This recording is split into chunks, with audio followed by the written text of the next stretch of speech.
एक अकबर और नापसंदी की सजा। दिल्ली के शाही महल में एक दिन अकबर गुस्से में थे। दरबारियों की भीड़ सामने खड़ी थी और बीरबल अपनी जगह पर शांत खड़ा था। अकबर ने अपनी तलवार की मूठ पर हाथ रखते हुए कहा, बीरबल, मुझे आज एक सवाल का जवाब चाहिए। मुझे यह जानना है कि इस पूरे शहर में लोग मेरी कौन सी बात से नफरत करते हैं। मैं जानना चाहता हूँ कि कौन मुझे किस बात पर बुरा समझता है। बीरबल ने जरा मुस्कुराते हुए जवाब दिया, जहांपनाह, ये जानना थोड़ा खतरनाक हो सकता है, लेकिन अगर इजाजत हो तो मैं 2 दिन में जवाब लेकर हाजिर हो जाऊंगा। अकबर ने संदेह भरी निगाह से देखा, ठीक है, लेकिन अगर तुम्हारा जवाब मुझे जरा भी झूठा या हल्का लगा तो सजा तय है। बीरबल सिर झुकाकर महल से निकल गया। उसने 2 दिनों में पूरे शहर का दौरा किया। वह नाई की दुकान गया, मस्जिद के बाहर बैठने वाले फकीरों से मिला, आम बाजार में दुकानदारों से बातें की और सिपाहियों के साथ छुपकर आम लोगों की बातचीत सुनी। तीसरे दिन बीरबल फिर दरबार में पहुंचा। कहो बीरबल, लोगों की नजर में मेरी क्या बात बुरी है? अकबर ने पूछा। बीरबल ने जवाब दिया, जहांपनाह, लोगों को लगता है कि आप बिना सुने फैसला कर देते हैं, आप सजा ज्यादा देते हैं और सलाह कम। उन्हें डर है कि अगर उन्होंने सच कहा तो उनकी गर्दन जाएगी। दरबार में सन्नाटा छा गया। अकबर ने आंखें संकीर्ण कर दी, तो लोग मुझसे डरते हैं, नफरत करते हैं? नफरत नहीं, मगर डरते हैं, और यही डर धीरे धीरे नापसंदगी में बदलता है, बीरबल ने कहा।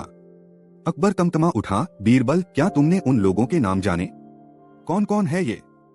हाँ जहांपनाह, पर उनके नाम बताने से डर का असर और बढ़ जाएगा। अगर आप वाकई जानना चाहते हैं कि कौन आपको क्या सोचता है, तो आपको खुद आम आदमी की तरह शहर में जाना होगा। चेहरा छुपाकर गद्दी से नीचे उतरकर अकबर चुप हो गया, सोचता रहा। फिर बोला, ठीक है, मैं तैयार हूँ, चलो मेरे साथ, लेकिन किसी को खबर न हो। अगली रात बीरबल ने अकबर को एक आम धोती और पुराना कुर्ता पहनाया, सिर पर पगड़ी बांधी और चेहरे पर दाढ़ी लगाई। अब बादशाह नहीं, एक बूढ़ा दुकानदार दिख रहा था। दोनों गलियों में निकले। पहली दुकान पर बैठे चाय वाले ने कहा, राजा को तो हर किसी की गर्दन चाहिए, हर बात पर फौज भेज देते हैं, डर लगता है। दूसरी गली में एक बूढ़ा आदमी कह रहा था, हमारी सजा और जुर्म का कोई हिसाब नहीं, लगता है जैसे बीरबल ही राजा है, सब उसके भरोसे। अकबर सुनता रहा, चुपचाप। एक जगह एक लड़का कह रहा था, अगर राजा खुद सुने तो शायद बात समझ आए, लेकिन वो सुनते ही नहीं, बस बोलते हैं। अकबर की आंखों में नमी आ गई। रात के अंतिम पहर में दोनों महल लौट आए। अकबर ने अपने सिंहासन पर बैठते ही कहा, बीरबल, तुम्हारी बात सच निकली। मैं नहीं जानता था कि मेरी चुप्पी मेरी ही कमजोरी बन रही है। बीरबल ने मुस्कुराते हुए कहा, जहांपनाह, अब सवाल यह नहीं है कि लोग क्या सोचते हैं, बल्कि यह कि आप क्या सुधारना चाहते हैं। अकबर ने धीरे से कहा, मैं खुद को सुधारूंगा, लेकिन इसका मतलब यह नहीं कि जिसने मेरा अपमान किया वो सजा से बचेगा। बीरबल चौंका। अकबर ने आदेश दिया, अब मैं जानना चाहता हूँ कि किसने मेरे खिलाफ सबसे ज्यादा जहर उगला, उसका नाम कल दरबार में चाहिए। बीरबल चुप हो गया। उसे समझ आ गया कि अब कहानी में एक नया मोड़ आने वाला है। अगली सुबह दरबार में सबकी नजर बीरबल पर थी। अकबर गद्दी पर बैठा था, चेहरा शांत मगर आंखों में कठोरता थी। बीरबल, बताओ उस आदमी का नाम जिसने मेरी सबसे ज्यादा बुराई की, अकबर ने पूछा। बीरबल ने गहरी सांस ली, जहांपनाह, उसका नाम है आपका डर। लोगों को आपसे नहीं, बल्कि उस डर से नफरत है जो आपके आसपास है, वो डर जो सच्ची बातों को भी छुपा देता है। अकबर ने मुट्ठी भींच ली, बीरबल, मैं नाम चाहता हूँ, कोई दार्शनिक जवाब नहीं। बीरबल ने कहा, ठीक है, मैं नाम बताऊंगा, लेकिन पहले आप एक काम करें। आज से 1 सप्ताह तक हर दिन बिना पहचान के अलग अलग जगह जाकर खुद सवाल करें, देखिए लोग क्या कहते हैं, उसके बाद मैं आपको नाम बताऊंगा। अकबर ने यह शर्त मान ली। 7 दिन बाद वह रोज अलग अलग जगह गया, कभी किसान बनकर खेतों में, कभी दुकानदार बनकर बाजार में। उसने लोगों की बातें सुनी, कुछ अच्छी, कुछ चुभती हुई। वो समझने लगा कि डर उसकी छवि का हिस्सा बन चुका है। 8वें दिन वह फिर गद्दी पर बैठा। बीरबल, अब मुझे किसी नाम की जरूरत नहीं, अकबर ने कहा। क्यों जहांपनाह? बीरबल ने मुस्कुराकर पूछा। क्योंकि अब मुझे वो असली दुश्मन मिल गया है जो मेरी बातों को लोगों तक सही तरीके से नहीं पहुंचने देता। अब मुझे खुद ही हर हफ्ते दरबार में जन दरबार लगाना होगा, जहां हर कोई बेझिझक अपनी बात कह सके। बीरबल ने सिर झुकाया। अकबर ने कहा, तुमने मुझे मेरी ही नजर से देखना सिखाया बीरबल, और यही मेरी सबसे बड़ी जीत है। बीरबल बोला, और यही आपकी सबसे बड़ी इंसानियत है जहांपनाह। दरबार में तालियां गूंज उठी। आज का फैसला इतिहास में दर्ज हो गया। एक राजा जो खुद को सुनना सीख गया। 2 बीरबल और चोरी हुआ गुनाह। भी महल की सुबह कुछ अलग थी। दस्तावेजों के ढेर के बीच खजांची घबराया हुआ बादशाह के पास पहुंचा। जहां पनाह, शाही खजाने से बीती रात एक संदूक गायब है, सोने की मुहरों वाला। अकबर का चेहरा सख्त हो गया। क्या कहा तुमने? महल के अंदर से चोरी, और वो भी खजाने की? जी, अंदर कोई जबरदस्ती नहीं हुई, कोई ताला टूटा नहीं, पहरेदारों ने भी कुछ नहीं देखा। खजांची कांपते हुए बोला। अकबर ने गुस्से में मुट्ठी भींची। ये काम कोई बाहर वाला नहीं कर सकता, चोर महल के भीतर का आदमी है। उसी समय बीरबल दरबार में दाखिल हुआ। अकबर ने उसे आते ही कहा, बीरबल, अब तुम्हारी जरूरत है। जो हुआ है, अगर उसका पता न चला तो पूरा दरबार भरोसे लायक नहीं रहेगा। बीरबल शांत खड़ा रहा, फिर बोला, जहांपनाह, मुझे सिर्फ 3 दिन दीजिए, इस चोरी का राज खोल दूंगा। अकबर ने सिर हिलाया। बीरबल ने सबसे पहले खजाने के कमरे का मुआयना किया। ताले सलामत थे, पहरेदार अपनी जगह थे, मगर संदूक सचमुच गायब था। फिर वह एक एक करके उन लोगों से मिला जो उस रात महल के अंदर थे। रसोइये, सिपाही, सफाई कर्मी, मुंशी और यहाँ तक कि खजांची तक। तीसरे दिन बीरबल ने दरबार में कहा, जहांपनाह, चोर इस महल के भीतर है और वह आपके सबसे करीबी लोगों में से है, मगर उसके पास कोई सबूत नहीं छोड़ा। इसलिए मैं एक तरकीब लगाना चाहता हूँ। कैसी तरकीब? अकबर ने पूछा। बीरबल बोला, आप हर उस आदमी को दरबार में बुलाइए जो उस रात महल में था, और सभी को एक जैसा लोहे का छड़ पकड़वाया जाएगा। मैंने उनमें से एक छड़ ऐसी बनाई है जो चोर के हाथ लगते ही थोड़ी छोटी हो जाएगी। यह रहस्यमय जड़ी से रंगी गई है। हम अगले दिन सबकी छड़ नापेंगे, जिसकी छोटी होगी वही चोर होगा। अकबर ने तुरंत हुक्म दिया और दरबार में सभी लोगों को बुलाया गया। हर किसी को एक एक छड़ पकड़ा दी गई। सबने एक दूसरे को घूरा, लेकिन कोई कुछ बोला नहीं। अगले दिन सभी फिर हाजिर हुए। बीरबल ने सबकी छड़ें नापी, सब बराबर थीं, बस एक आदमी की छड़ आधा इंच छोटी थी। वह था शाही रसोई का प्रमुख बाबू खान। बीरबल ने उसकी ओर इशारा किया, यही चोर है। बाबू खान हड़बड़ा गया, मगर कैसे? मैंने कुछ नहीं किया। बीरबल बोला, तुमने डर के मारे रात को ही छड़ थोड़ी काट दी ताकि छोटी न लगे, पर असल में तो किसी भी छड़ में कोई जड़ी नहीं थी। मैंने बस चोर के डर को नापने की चाल चली थी। दरबार में सन्नाटा छा गया। अकबर ने गुस्से में बाबू खान की ओर देखा। बोलो, सच क्या है? बाबू खान ने रोते हुए कबूल किया, हुजूर, मेरे भाई को जुए में नुकसान हुआ था। मैंने सोचा एक संदूक ले लूं, किसी को पता नहीं चलेगा। गलती हो गई। अकबर ने गुस्से से उठते हुए कहा, बीरबल, अब फैसला तुम्हारे हाथ में है। क्या इसे सजा मिले या मौका? बीरबल ने कुछ देर सोचा, फिर कहा, जहांपनाह, इसकी सजा मैं कल सुनाऊंगा, मगर एक शर्त है, इस रात इसे कैद न किया जाए, बस निगरानी रखी जाए। अकबर ने हैरानी से देखा, लेकिन हामी भर दी। रात में बाबू खान को एक अलग कक्ष में रखा गया, मगर दरवाजा अंदर से बंद नहीं किया गया। बाहर सिपाही निगरानी में थे। अगली सुबह वो कक्ष खाली था। सुबह होते ही खबर पूरे महल में फैल गई, बाबू खान भाग गया था। सिपाही परेशान थे। बादशाह अकबर का चेहरा क्रोध से लाल था। बीरबल, तुमने उसे कैद न करने को कहा और वो भाग निकला। अब कौन जिम्मेदार है? अकबर की आवाज दरबार में गूंज उठी। बीरबल शांत खड़ा रहा। उसने कहा, जहांपनाह, वह भागा नहीं है, वह वहां गया है जहां उसे असली सजा मिलेगी। हमें बस इंतजार करना है। अकबर ने दांत पीसते हुए पूछा, तुम्हारा मतलब क्या है? बीरबल बोला, अगर मेरी बात गलत निकले तो मैं खुद को दरबार से हटाने को तैयार हूँ, बस मुझे आज शाम तक का समय दीजिए। अकबर ने अनमने मन से हामी भरी। इधर बीरबल ने कुछ खास सिपाहियों को चुपचाप भेजा, महल से लगभग 2 कोस दूर पुराने जर्जर कुएं की तरफ, वहीं जहां एक समय खजाने का गुप्त रास्ता बनता था। सिपाहियों ने कुएं के पास झाड़ियों में हलचल देखी। कुछ घंटों की तलाश के बाद वहीं पास की एक टूटी झोंपड़ी में बाबू खान छिपा मिला, बेहोश, घायल और लहूलुहान। उसे महल लाया गया। उसकी जेब में सोने की कुछ मुहरें थीं और मुंह से लगातार बड़बड़ाहट निकल रही थी, माफ कर दो, मैंने गलती की, भाई के लिए किया। बीरबल ने सबके सामने कहा, जहांपनाह, यही असली सजा थी, डर और पछतावे की आग में जलना। जब इंसान रात भर खुद से भागता है तो उसका अंत इसी तरह होता है। अगर आपने उसे उसी वक्त कैद करवा दिया होता तो वह कभी यह महसूस नहीं कर पाता कि उसने क्या खोया। अकबर ने गहरी सांस ली, फिर बोला, बीरबल, तुम्हारी चालें जितनी चुप होती हैं उतनी ही असरदार होती हैं। अब बताओ, क्या इसकी जान बख्शी जाए? बीरबल ने कहा, जहांपनाह, चोरी की माफी नहीं होनी चाहिए, मगर इंसान को सुधारने का मौका जरूर मिलना चाहिए। इसे महल के खजाने की सुरक्षा में रखा जाए, मगर पहरेदारी के साथ हर दिन इसे खजाने को गिनना होगा और वही इसकी रोज की शर्मिंदगी और सुधार की राह होगी। अकबर ने मुस्कुराते हुए कहा, तुम्हारे जैसा न्याय कोई और नहीं कर सकता बीरबल। बीरबल ने कहा, जहाँ न्याय दर से नहीं समझ से दिया जाए वहीं राज्य टिकता है। बार में तालियां गूंजी। उस दिन के बाद बाबू खान कभी महल से भागा नहीं। उसने अपनी बाकी जिंदगी शाही खजाने की सेवा में लगा दी, हर दिन उसी संदूक के सामने बैठकर जिसकी चोरी ने उसे गिराया था और बीरबल की बुद्धि ने उसे संभाल लिया था। 3 अकबर और नजरों की चोरी। शाम का वक्त था। लाल किले के भीतर हलचल थी। एक एक कर महल की रानियां और सेविकाएं शाही बगीचे से लौट रही थीं, मगर सभी के चेहरे पर चिंता और बेचैनी थी। मालखाने की प्रभारी महिला भागती हुई खजांची के पास पहुंची। सुनिए, रानियों के गहनों की पेटी से 2 हार और 1 नथनी गायब है। खजांची हड़बड़ा गया, क्या? और पहरेदार? पहरेदार अपनी जगह थे, ताले टूटे नहीं हैं। पेटी बंद थी, लेकिन गहने अब उसमें नहीं हैं।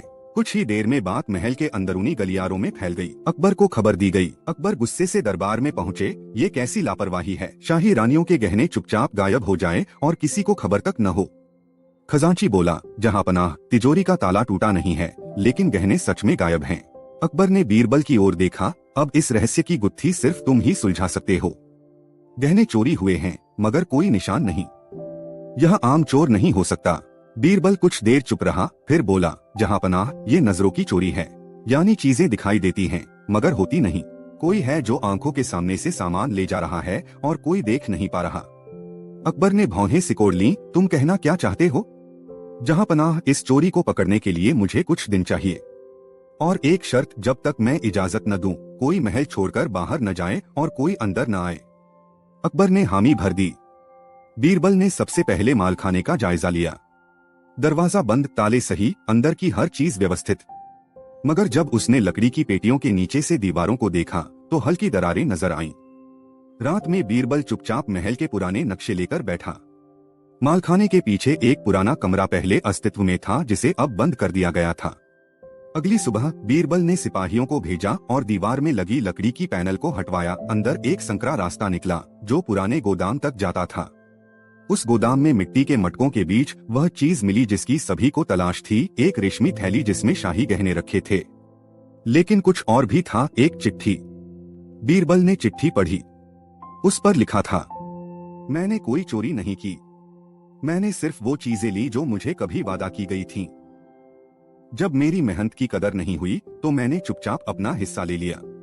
अगर इंसाफ चाहिए तो गोदाम की तीसरी दीवार खुदवाना। बीरबल ने तुरंत तीसरी दीवार तुड़वाई। वहां से एक सीढ़ीनुमा रास्ता नीचे तहखाने में जा रहा था। नीचे एक युवा सेवक बेहोश पड़ा था। पास ही एक थैला और लकड़ी का बक्सा था जिसमें कई और गहने और महंगे कपड़े थे। बीरबल ने उसे बाहर लाने का आदेश दिया। कुछ देर बाद सेवक को पानी दिया गया। होश में आते ही वह बोला, मुझे माफ कर दीजिए, मैंने कुछ नहीं चुराया, मैंने बस वही लिया जो रानी साहिबा ने वादा किया था, मगर मुझे दरबारी बनने से पहले ही निकाल दिया गया। बीरबल ने सख्ती से पूछा, कौन सी रानी, क्या नाम है उसका? सेवक चुप हो गया। उसने इधर उधर देखा, फिर बोला, अगर नाम बताया तो मेरी जान नहीं बचेगी। अकबर ने आगे बढ़कर कहा, इस राज्य में किसी को सच्चाई बोलने की सजा नहीं दी जाती। तुम बोलो, तुम्हें कोई हाथ नहीं लगाएगा। सेवक कांपते हुए बोला, रानी महल की एक वरिष्ठ महिला ने कहा था कि मैं अगर चुपचाप उनके कहने पर कुछ चीजें इधर उधर करता रहूं तो मुझे दरबारी बनने का मौका मिलेगा। मगर एक दिन मुझे हटवा दिया गया और मैं वो सब ले आया जो वो छिपाकर रखती थीं। अकबर ने गहरी सांस ली। बीरबल बोला, जहांपनाह, मामला अब साधारण चोरी का नहीं, यह सत्ता और गुप्त खेलों का है। मुझे सच्चाई तक पहुंचने के लिए और गहराई से जाना होगा। अकबर ने कहा, तो जाओ, लेकिन कल दरबार में मुझे पूरे खेल का पर्दाफाश चाहिए। सुबह का दरबार पहले से अलग था। सभी दरबारी, रानियां और प्रमुख सेविकाएं मौजूद थीं। माहौल में तनाव था। अकबर सिंहासन पर बैठते ही बोला, बीरबल, अब मुझे पूरी सच्चाई चाहिए। कौन था असली अपराधी और क्या यह सिर्फ चोरी थी या कुछ और? बीरबल आगे बढ़ा, जहांपनाह, यह मामला सिर्फ गहनों की चोरी का नहीं, बल्कि महल के अंदर एक सोची समझी साजिश का है। एक साजिश जिसमें एक नौजवान सेवक को लालच दिया गया, इस्तेमाल किया गया और फिर अकेला छोड़ दिया गया। सभी दरबारियों ने हैरानी से एक दूसरे को देखा। बीरबल ने आदेश दिया, महल की वरिष्ठ सेविका गुलबानो को बुलाया जाए। गुलबानो हाजिर की गई। चेहरा सधा हुआ, लेकिन आंखों में हलचल थी। बीरबल ने सीधा पूछा, गुलबानो, क्या तुम जानती हो कि वह सेवक तुमसे मिलने आता था? क्या तुमने उससे यह कहा था कि अगर वह कुछ सामान एक जगह से दूसरी जगह रख दे तो उसे दरबारी बना दिया जाएगा? गुलबानो बोली, हुजूर, वह झूठ बोल रहा है। मैंने ऐसा कुछ नहीं कहा। वह खुद लालची था और चोरी करते पकड़ा गया। बीरबल ने सिर झुकाया, तो फिर यह बताओ, तुम्हारे कक्ष के पीछे की दीवार में जो संदूक मिला है वह किसका है? गुलबानो चौंकी कर, कौन सा संदूक? बीरबल ने ताली बजाई। 2 सिपाही एक बड़ा लकड़ी का संदूक लाए जो आज सुबह ही गुलबानो के रहने वाले हिस्से की दीवार के पीछे की जगह से निकाला गया था। बीरबल ने ताला तोड़ा। उसमें वही गहने थे जो पहले चोरी हुए थे, कुछ दस्तावेज और कुछ संदिग्ध चिट्ठियां भी थीं। अकबर खड़ा हो गया। ये क्या हो रहा है बीरबल? जहांपनाह, यह वही संदूक है जो असल में चोरी के बाद छिपाया गया था। नौजवान सेवक तो सिर्फ मोहरा था। असली योजना इसी महिला की थी जिसने महल के पुराने रास्तों की जानकारी का फायदा उठाया। इसने सेवक को इस्तेमाल किया ताकि शक उस पर जाए और असली माल इधर छिपा लिया जाए। अकबर ने गुस्से से गुलबानो की ओर देखा, क्या यह सच है? गुलबानो चुप रही। उसका चेहरा पीला पड़ चुका था। बीरबल ने अंतिम वार किया, और ये रही वो चिट्ठी जो आपने सेवक को दी थी। उसका नाम, वादा और आपके हस्ताक्षर मौजूद हैं। यह उसी संदूक में मिली। गुलबानो अब जवाब देने की हालत में नहीं थी। वह घुटनों के बल गिर गई। जहांपनाह, माफ कर दीजिए, मैंने बस सोचा था कुछ गहने इधर उधर कर दूं और जब वक्त आएगा सब फिर से वहीं रख दूंगी। मगर वह लड़का सब समझ गया और मुझे धोखा दे गया। अकबर ने सख्त स्वर में कहा, चोरी से ज्यादा सजा उस साजिश को मिलती है जो मासूमों को फंसाने के लिए रची जाती है, और तुमने मेरे महल में ऐसा किया है। बीरबल ने आगे बढ़कर कहा, जहांपनाह, मेरी राय में इस महिला को सिर्फ बंदी बनाना काफी नहीं। इसे महल सेवा से हमेशा के लिए हटा दिया जाए ताकि महल की पवित्रता बनी रहे। अकबर ने आदेश दिया, गुलबानो को तुरंत महल से निकाल दिया जाए और उस सेवक को एक और मौका दिया जाए। वह अगर अपनी ईमानदारी साबित करता है तो वह दरबार का स्थायी सेवक बन सकता है। दरबार में फिर सन्नाटा था, मगर इस बार सन्नाटा संतोष का था। अकबर ने बीरबल की तरफ देखा, तुमने सिर्फ चोरी नहीं पकड़ी बीरबल, तुमने महल को अंदर से सड़ने से बचा लिया। 4 अकबर और अनदेखी शिकायत। दरबार हमेशा की तरह सजा हुआ था, मगर आज कुछ अजीब था। दरबारियों की आंखों में हलचल थी, लेकिन होंठ खामोश थे। किसी ने कोई सवाल नहीं उठाया, न ही कोई बहस हुई। अकबर ने धीरे से इधर उधर देखा और पूछा, आज सब इतने चुप क्यों हैं? क्या सब कुछ ठीक है? कोई जवाब नहीं आया। बीरबल ने चारों ओर नजर दौड़ाई, फिर धीरे से बोला, जहांपनाह, कुछ है जो कहा नहीं जा रहा पर महसूस किया जा रहा है। अकबर ने तुरंत सबको बाहर जाने का आदेश दिया और बोला, बीरबल, साफ कहो, क्या बात है? बीरबल बोला, पिछले कुछ दिनों से महल में जो लोग काम करते हैं, जैसे रसोई वाले, सफाई कर्मी, सिपाही, उनकी आंखों में शिकायत है, पर कोई सामने नहीं आता। और जब कोई सामने ना आए तो या तो डर है या भरोसा खत्म हो गया है। अकबर ने गुस्से में कहा, अगर किसी को शिकायत है तो वो दरबार में आकर कहे, मैं खुद सुनूंगा। बीरबल ने सिर झुकाया, जहांपनाह, यही तो समस्या है। शिकायत तो है, लेकिन करने वाला सामने नहीं आता। जैसे कोई दरवाजे के पीछे से बोले लेकिन दिखे नहीं। अकबर ने कहा, ठीक है, हम एक सार्वजनिक घोषणा पत्र जारी करेंगे। जो भी व्यक्ति अपनी पहचान बताए बिना अपनी समस्या बताना चाहे, वो महल के बाहर लगे संदूक में अपनी चिट्ठी डाल सकता है। हर सुबह हम वह पढ़ेंगे। बीरबल ने हाँ में सिर हिलाया और अगली सुबह महल के गेट पर एक लकड़ी का बंद डिब्बा रखवा दिया गया। 3 दिन बीते। पहले दिन कोई चिट्ठी नहीं आई, दूसरे दिन भी नहीं, लेकिन तीसरे दिन एक चिट्ठी आई बिना नाम की। उसमें लिखा था, शिकायत किसी एक की नहीं है, बादशाह सलामत। यह हर उस आवाज की है जिसे दबा दिया गया, हर उस बात की है जिसे सुना नहीं गया, और सबसे बड़ी बात, यह उस इंसान की शिकायत है जो अब तक वफादार रहा लेकिन अब खुद को पराया महसूस करता है। अकबर ने चिट्ठी पढ़कर बीरबल की ओर देखा, ये कौन हो सकता है? बीरबल बोला, जिसने ये लिखा है वो कोई साधारण आदमी नहीं है जहांपनाह। यह कोई ऐसा है जो बहुत समय से महल के भीतर है, जिसे हर गली कुचे का पता है, और जो चाहे तो सारा महल हिला सकता है। अकबर चुप हो गया। बीरबल ने कहा, मुझे 2 दिन का समय दीजिए, मैं उस आवाज तक पहुंच जाऊंगा, चाहे वो कितना भी छुपा हुआ क्यों न हो। अकबर ने हामी भर दी। बीरबल ने दरबार के बाहर चुपचाप निगरानी शुरू करवा दी। उसने सिपाहियों को आदेश दिया कि वो देखें कौन कब किस वक्त संदूक के पास जाता है। दूसरे दिन शाम को जब महल का शोर कम हो चुका था, एक लंबा दुबला आदमी चुपचाप संदूक के पास गया और उसमें एक नई चिट्ठी डालकर लौट गया। बीरबल ने चिट्ठी निकाली। इस बार लिखा था, अगर आप मुझे खोजना चाहते हैं तो पहले खुद को ढूंढिए। मैं किसी एक के रूप में नहीं, सबके रूप में हूँ। और मेरी सबसे बड़ी शिकायत यही है, मैंने बहुत बार कहा, लेकिन आपने कभी सुना नहीं। बीरबल ने चिट्ठी पढ़कर धीरे से फाड़ी नहीं, बल्कि उसे अकबर को दिखाया और बोला, जहांपनाह, अब ये सिर्फ शिकायत नहीं, यह चुनौती है। अकबर ने कहा, तो अब क्या करोगे? बीरबल बोला, अब मैं उस गूंगे शोर से सामना करूंगा जो दीवारों में गूंजता है, और कल सुबह मैं आपके सामने उस शख्स का नाम रखूंगा जिसकी कोई पहचान नहीं, लेकिन असर पूरे महल पर है। बीरबल ने अपने दिमाग की गिरहें खोलनी शुरू कर दी। उसने पूछा, हुजूर, अगर आप इजाजत दें तो मैं उन दरबारी सेवकों और आम लोगों की लिस्ट देखना चाहूंगा जो पिछले 2 महीनों में महल के किसी भी विभाग से संपर्क में आए हों, खासकर खाने पीने और रसोई से जुड़े लोग। अकबर ने तुरंत आदेश दिया और दोपहर तक 20 लोगों की सूची सामने रख दी गई। उसमें नौकर, खाद्य निरीक्षक, रसोई प्रमुख और कुछ फरियादी भी शामिल थे जो किसी न किसी कारण महल के भीतर आए थे। बीरबल ने सबसे पहले उन 2 फरियादियों को बुलवाया जो सिर्फ एक बार ही आए थे। वह जानना चाहता था कि जब वो महल में आए थे तब किस किस ने उनसे बात की थी।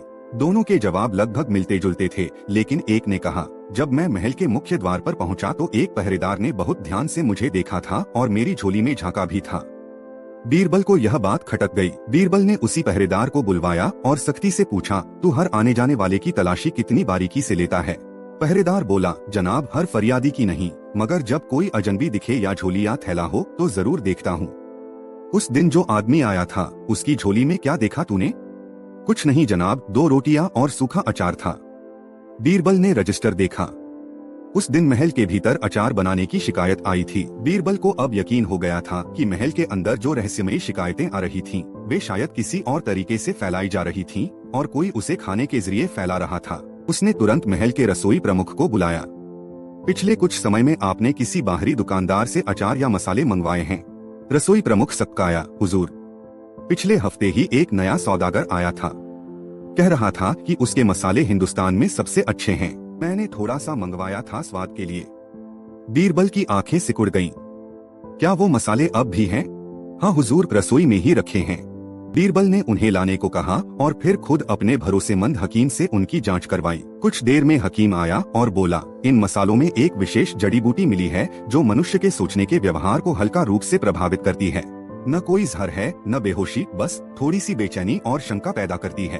अगर कोई इसे लगातार खाए तो उसे किसी बात पर आसानी से शक हो सकता है या वो छोटी बात को बड़ा समझने लगेगा। अकबर ने घबरा कर कहा, तो इसका मतलब महल के भीतर लोग इनका असर लेकर अजीब अजीब बातें कर रहे हैं। बीरबल ने सिर हिलाया, जी हुजूर, और यही वजह है कि महल में अनदेखी शिकायतें फैली जिनका कोई ठोस आधार नहीं था, मगर लोगों को लगता था कि कुछ गड़बड़ है। मगर ये सब कराया किसने? अकबर ने पूछा। बीरबल मुस्कराया, वही सौदागर, या यूं कहें वो सौदागर नहीं बल्कि हमारे ही एक पुराने दरबारी का आदमी था जो बहुत पहले किसी सजा के बाद मुल्क से बाहर चला गया था। बदला लेने के लिए उसने ये नई चाल चली। रसोई से जुड़ना सबसे आसान तरीका था क्योंकि लोग खाने में शक नहीं करते। अगले ही दिन वो सौदागर पकड़ा गया। पूछताछ में उसने सारी साजिश कबूल कर ली। अकबर ने बीरबल की तरफ देखा और कहा, बीरबल, तुमने सच में अनदेखी शिकायत को देख लिया? बीरबल मुस्कुराया, हुजूर, जो नहीं दिखता वही सबसे ज्यादा दिखता है, अगर देखने वाली नजर साफ हो। अकबर ने दरबार में घोषणा की, आज से रसोई का सारा माल सिर्फ जांचे हुए स्रोतों से आएगा और बीरबल की सलाह से ही कोई नया सौदा होगा। सभी ने ताली बजाई, मगर बीरबल चुपचाप खड़ा रहा। उसकी नजर अब भी उस झोली वाले फरियादी पर थी जिसे शायद खुद नहीं पता था कि उसकी रोटियों से एक दिन राजमहल हिल सकता है। 5 अकबर और 100 रुपए का सच। राजदरबार में उस दिन एक अजीब सन्नाटा पसरा था। बादशाह अकबर ने सुबह ही आदेश दिया था कि आज दरबार में कोई भी मामूली मामला नहीं सुना जाएगा। आज सिर्फ वही बात होगी जो किसी को अंदर तक हिला दे। बीरबल ने हल्की मुस्कान के साथ पूछा, जहांपनाह, ये कैसी घोषणा है? अकबर बोले, बीरबल, तुमने कभी ऐसा सुना है कि कोई सिर्फ 100 रुपए के लिए किसी को मारने की कोशिश करे? बीरबल ने चौंकते हुए कहा, सिर्फ 100 रुपए के लिए? क्या वाकई ऐसा हुआ है? हाँ, अकबर ने गंभीर आवाज में कहा। एक आदमी सुबह महल के बाहर रोता हुआ मिला। वो कह रहा था कि उस पर जानलेवा हमला हुआ सिर्फ इसलिए कि उसने 100 रुपए नहीं लौटाए थे। किसने हमला किया? बीरबल ने पूछा। वही तो पता करना है। वो आदमी अभी किले के गेस्ट कमरे में है, जाओ और बात करके आओ। देखो इसमें क्या सच्चाई है। बीरबल ने सिर झुकाकर आज्ञा ली और तुरंत उस आदमी से मिलने चला गया। कमरे में पहुंचते ही बीरबल ने देखा एक दुबला पतला बिखरे बालों वाला आदमी बैठा था। चेहरे पर डर और हाथ में पट्टी बंधी हुई थी। तुम्हारा नाम क्या है? बीरबल ने पूछा। जी गफूर, मैं पेशे से रंगरेज हूँ, कपड़े रंगता हूँ। क्या हुआ तुम्हारे साथ? गफूर बोला, जनाब 4 दिन पहले मैं हामिद नाम के आदमी से 100 रुपए उधार लिया था। वादा किया था 3 दिन में लौटाऊंगा। कल मैं उसके पास गया और कहा कि 1 दिन और रुक जाए, मगर वो भड़क गया। आज सुबह जब मैं दुकान खोलने गया, वो वहीं छिपकर बैठा था। आते ही मुझे पत्थर से मारने की कोशिश की, फिर चाकू निकाला, किसी तरह बचकर भागा। क्या कोई गवाह है? बीरबल ने पूछा। नहीं हुजूर, सुबह का वक्त था, दुकानें बंद थीं। बीरबल थोड़ी देर सोचता रहा, फिर वापस दरबार में लौटा। जहांपनाह, बीरबल ने कहा, यह मामला सीधा है, लेकिन 100 रुपए में इतनी हिंसा, कुछ तो गड़बड़ है। मुझे 1 दिन का समय दीजिए, मैं सच्चाई लेकर लौटूंगा। अकबर ने स्वीकृति दी। अगले दिन बीरबल सीधे हामिद की दुकान पर पहुंचा। हामिद एक भारी भरकम आदमी था जो मसाले बेचता था। हामिद, बीरबल ने कहा, बादशाह सलामत ने तुम्हें दरबार में बुलाया है, चलो मेरे साथ। हामिद थोड़ा घबराया, लेकिन बोला, हुजूर मैंने कुछ नहीं किया। तो डर क्यों रहे हो? क्योंकि गफूर झूठा है, मैं तो खुद उससे डरता हूँ। बीरबल रुका। तुम उससे डरते हो? हाँ, पिछले महीने मैंने उसे 50 रुपए दिए थे। कहा था कि अगर महीने भर में नहीं लौटाए तो उसके बदले मेरे लिए रंगी हुई 3 चादरें दे देना। उसने कुछ भी नहीं दिया, उल्टा मुझसे और 100 रुपए मांग लिए। जब मैंने मना किया तो धमकी दी, कहने लगा कि देख लेना, तुझे भी रंग दूंगा अपने रंग में। और आज वो मुझ पर इल्जाम लगा रहा है। बीरबल ने पूछा, इसका कोई सबूत है? हामिद बोला, मेरे पास वो पर्चा है जिसमें उसके दस्तखत हैं कि उसने 50 रुपए लिए और बदले में चादरें देने का वादा किया। बीरबल ने पर्चा मंगवाया और देखा गफूर के दस्तखत साफ थे। अब बीरबल समझ गया था कि गफूर एक चालाकी से खेल खेल रहा है। उसने उसी वक्त दोनों को दरबार में बुलवाया। अकबर ने पूछा, क्या सच्चाई सामने आई? बीरबल बोला, जी जहांपनाह, पूरा सच अब आपके सामने आएगा, लेकिन एक छोटी सी परीक्षा लेनी होगी। अकबर ने इजाजत दी। बीरबल ने दोनों को अलग अलग खड़ा किया और बोला, अब गफूर और हामिद दोनों को 100-100 रुपए दिए जाएंगे, लेकिन एक शर्त के साथ। क्या शर्त? गफूर ने पूछा। अगर इन पैसों को लेकर कोई झूठा निकला तो उसी पैसे से उसे दंड दिया जाएगा, यानी वही 100 रुपए जुर्माने में ले लिए जाएंगे। गफूर घबरा गया। हुजूर मुझे पैसे नहीं चाहिए। क्यों? बीरबल ने मुस्कुराकर पूछा। क्योंकि मैं झूठ नहीं बोल रहा, लेकिन मुझे दंड नहीं चाहिए। तो तुम झूठ बोल रहे हो? गफूर चुप हो गया। उसने सिर झुका लिया। बीरबल ने अकबर की ओर देखा। जहांपनाह, अब सच्चाई सामने है। जिसने झूठ बोला वही डर गया 100 रुपए से भी। अकबर बोले, बीरबल तुमने फिर साबित कर दिया कि सच्चाई कभी छिपती नहीं। बीरबल कुछ देर सोचता रहा, फिर उसने सिपाहियों से कहा, इन तीनों को महल ले चलो। बादशाह सलामत खुद तय करेंगे कि इनमें से कौन सच बोल रहा है। तीनों आदमी अकबर के सामने पेश किए गए। बीरबल ने बिना कोई भूमिका दिए कहा, जहांपनाह, तीनों ने दावा किया है कि यही असली मालिक हैं उस 100 रुपए के नोट के। अब आप खुद पूछ लीजिए। अकबर ने तीनों की तरफ देखा, फिर पहले आदमी से पूछा, तुम्हें कैसे यकीन है कि वह नोट तुम्हारा था? पहला आदमी बोला, जहांपनाह, वो नोट मेरी जेब में था। जब मैं दुकान से सामान खरीदने गया तो पता चला कि जेब कट गई थी, उसमें 100 रुपए थे।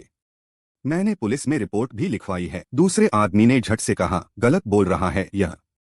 मैं दुकान पर खड़ा था, जमीन पर पड़ा नोट मैंने उठाया, कोई आसपास नहीं था, मैंने किसी का हक नहीं छीना। तीसरा आदमी बीच में बोला, जहांपनाह, ये दोनों झूठे हैं। मैं सड़क पर चल रहा था जब देखा एक आदमी जल्दी में जेब से कुछ गिरा बैठा। मैंने आवाज लगाई लेकिन वो चला गया। मैंने खुदा की कसम खाई कि अगर वो लौट आया तो लौटा दूंगा। अब तक लौटा नहीं। अकबर थोड़ी देर खामोश रहे, फिर बोले, बीरबल अब तुम्हारी बारी है, बताओ कौन बोल रहा है सच? बीरबल मुस्कुराया और बोला, जहांपनाह, जवाब देने से पहले मुझे इन तीनों से एक एक सवाल पूछने दीजिए। तीनों को पास बुलाकर बीरबल ने पहले से पूछा, उस नोट पर क्या लिखा था? पहला आदमी बोला, सर 100 रुपए लिखा था, हरे रंग का नोट था। बीरबल ने सिर हिलाया और दूसरे से पूछा, तुमने नोट कहाँ पाया था? दूसरे ने जवाब दिया, दुकान के सामने जमीन पर पड़ा था, शायद किसी के जेब से गिरा था। अब बीरबल तीसरे के पास गया, तुमने किस तरह की आवाज लगाई थी उस आदमी को? तीसरे ने कहा, मैंने कहा, भाई साहब आपके जेब से कुछ गिरा है, लेकिन उसने सुना ही नहीं और तेजी से चला गया। बीरबल ने तीनों की बातों को ध्यान से सुना और फिर अकबर से कहा, जहांपनाह, अब फैसला करने का वक्त है। जो आदमी सच बोल रहा है उसे 100 रुपए लौटा दिए जाएं। अकबर ने पूछा, तो कौन है वो? बीरबल बोला, तीसरा आदमी। क्योंकि जिस तरीके से उसने बात की उसमें न कोई लालच था न बनावट। उसने जो बात बताई वो वही इंसान बता सकता है जो सच्चे इरादे से किसी का सामान लौटाना चाहता हो। बाकियों की बातों में या तो जल्दबाजी थी या स्वार्थ। अकबर ने 100 रुपए तीसरे आदमी को दिलवा दिए और बाकी दो को चेतावनी दी कि अगली बार झूठ बोलने पर सजा मिलेगी। तीसरा आदमी हाथ जोड़कर बोला, जहांपनाह, शुक्र है आपका और बीरबल का। आज मुझे यकीन हो गया कि इंसाफ जरूर होता है, थोड़ा वक्त लग सकता है पर होता है। अकबर ने बीरबल की तरफ देखा और मुस्कुराकर कहा, बीरबल, तुम्हारा दिमाग वाकई 100 रुपए से कहीं ज्यादा कीमती है। बीरबल हल्के से झुका और बोला, जहांपनाह, सच्चाई की कीमत कभी कम नहीं होती। और फिर दरबार में एक बार फिर बीरबल की बुद्धिमानी की चर्चा होने लगी। 6 बीरबल और रहस्यमय दरबार। सवेरे का वक्त था। अकबर बादशाह हमेशा की तरह अपने खास दरबारियों के साथ हंसी मजाक में व्यस्त थे। इतने में एक सिपाही तेजी से अंदर आया। जहांपनाह, एक अजीब मामला सामने आया है। अकबर ने चौंक कर पूछा, क्या हुआ? हुजूर, हर शुक्रवार को जो खजाने की गिनती होती है उसमें 100 अशर्फियां कम निकली हैं और ये तीसरा शुक्रवार है जब ये हो रहा है। अकबर गंभीर हो गया। कौन देखता है खजाने का हिसाब? वजीर सलाम करता हुआ आगे आया। जहांपनाह, खजांची मोहम्मद अली और उनके 3 सहायक ये काम देखते हैं। बीरबल चुपचाप सब सुन रहा था। अकबर ने कहा, मोहम्मद अली को और उनके सहायकों को दरबार में हाजिर करो। कुछ ही देर में चारों खजाने के कर्मचारी दरबार में खड़े थे। अकबर ने गुस्से में पूछा, हर हफ्ते 100 अशर्फियां कैसे गायब हो रही हैं? मोहम्मद अली कांपते हुए बोला, हुजूर, हमने तो कभी खजाने में हेरफेर नहीं किया। हर बार गिनती करने के बाद हम चारों ताले लगाकर सील करते हैं। बीरबल ने पूछा, हर बार गिनती कौन करता है? मैं करता हूं हुजूर, मोहम्मद अली बोला। बीरबल कुछ देर चुप रहा, फिर अकबर से बोला, जहांपनाह, मुझे एक रात का समय दीजिए, मैं कल सुबह सच्चाई लेकर हाजिर होऊंगा। अकबर ने हामी भर दी। रात को बीरबल चुपचाप खजाने के कमरे में पहुंचा। उसने हर वस्तु का निरीक्षण किया, ताले, मुहरें, दीवारें। फिर उसने एक तरकीब सोची। उसने चारों सहायकों के लिए 4 पर्चियां लिखीं और उन्हें दरबार में बुलवाया। बीरबल ने कहा, हर पर्ची में एक विशेष मंत्र लिखा है। आज रात सोने से पहले तुम सब ये मंत्र पढ़ना। अगर तुमने चोरी नहीं की है तो तुम्हारे सपने में देवी आएंगी और कहेंगी कि तुम निर्दोष हो। लेकिन अगर तुमने चोरी की है तो देवी तुम्हारी पर्ची को काली कर देंगी। चारों ने पर्चियां लीं और चले गए। सुबह चारों वापस आए। बीरबल ने कहा, पर्चियां दिखाओ। तीनों की पर्चियां वैसी की वैसी थीं, लेकिन एक पर्ची थोड़ी हल्की गीली और मुड़ी हुई थी। बीरबल मुस्कराया। अकबर, हुजूर, यही है वो गुनहगार। अकबर ने पूछा, कैसे पहचाना? बीरबल बोला, मैंने कोई मंत्र नहीं लिखा था, बस देखना था कौन डर के मारे अपनी पर्ची खोलकर देखेगा। पर्ची खोलने से उसके कोने गीले हो गए, शायद उसने उसे छुपाकर हथेली में दबा लिया था। अकबर ने मुस्कराते हुए कहा, कमाल कर दिया बीरबल। अब बताओ चोरी कहाँ है? बीरबल बोला, हुजूर, असली खेल अभी बाकी है, मुझे एक दिन और दीजिए। बीरबल ने अगले दिन सबको दरबार में बुलवाया। मंत्री, सैनिक, गुप्तचर और यहां तक कि महल के रसोइये भी वहां मौजूद थे। बीरबल ने सबके सामने कहा, हम एक खेल खेलेंगे। मैं एक एक से सवाल पूछूंगा और आप सबको तुरंत जवाब देना है। सोचने का समय नहीं मिलेगा। अगर किसी ने झूठ बोला तो उसकी सजा तय है। सब लोग चौंक गए, मगर बादशाह अकबर ने सिर हिलाकर इजाजत दे दी। बीरबल ने सबसे पहले सेनापति से पूछा, रात के खाने में क्या खाया था? मटन बिरयानी, सेनापति बोला। और किसके साथ खाया? अपने कक्ष में अकेले। बीरबल ने मुस्कुराकर दूसरा सवाल पूछा, कितने सैनिक थे जो महल की देखरेख कर रहे थे रात को? 6। बीरबल ने अपनी एक पर्ची निकाली और उस पर कुछ लिखा। फिर उसने महल के एक रसोइये से पूछा, तुमने रात में क्या पकाया था? महाराज के लिए सादा दाल और रोटी, बाकी लोगों के लिए बिरयानी।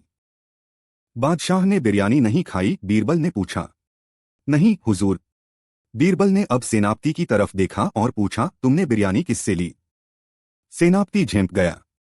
वो मैंने अपने सेवक से मंगवाई थी। सेवक को बुलाओ, बीरबल ने कहा। सेवक आया और कांपते हुए बोला, हुजूर, सेनापति ने कल रात मुझसे महल का पिछला दरवाजा खुलवाया था। कहा था कोई खास मेहमान आ रहा है। बीरबल ने सबके सामने कहा, यही दरवाजा चोरों ने इस्तेमाल किया था और यही वजह है कि चोरी हुई। सेनापति को सब पता था, बल्कि उसी ने दरवाजा खुलवाया था। दरबार में सन्नाटा छा गया। अकबर गुस्से से बोले, सेनापति, क्या ये सच है? सेनापति चुप रहा। फिर बोला, माफ करें जहांपना, मुझे लालच हो गया था। वो लोग बोले थे कि मैं साथ दूं तो हिस्सा देंगे। मैंने दरवाजा खुलवाया, लेकिन मैंने नहीं सोचा था कि इतनी बड़ी चोरी होगी। अकबर ने बीरबल की तरफ देखा, तुमने कैसे पहचाना? सेनापति ने कहा था कि उसने बिरयानी खाई, जबकि महाराज के लिए तो दाल रोटी बनी थी। वो झूठ बोल रहा था और उसकी हड़बड़ी से साफ था कि कुछ छिपा रहा है। अकबर ने सख्त लहजे में कहा, सेनापति को गिरफ्तार किया जाए और पूरी जायदाद जब्त की जाए। चोरी की भरपाई उसी से की जाएगी। बीरबल ने कहा, जहां पनाह, चोरी का माल भी वापस मिलेगा। जो सैनिक उस रात ड्यूटी पर थे, वो सब डर के मारे चुप हैं। लेकिन अब जब सेनापति पकड़ा गया है तो वो बोलेंगे। अकबर ने संतोष की सांस ली। बीरबल, एक बार फिर तुमने अपनी अक्ल से सल्तनत की इज्जत बचा ली। बीरबल मुस्कराया, जहां पनाह, झूठ कितना भी छिपाया जाए उसकी बदबू बाहर आ ही जाती है।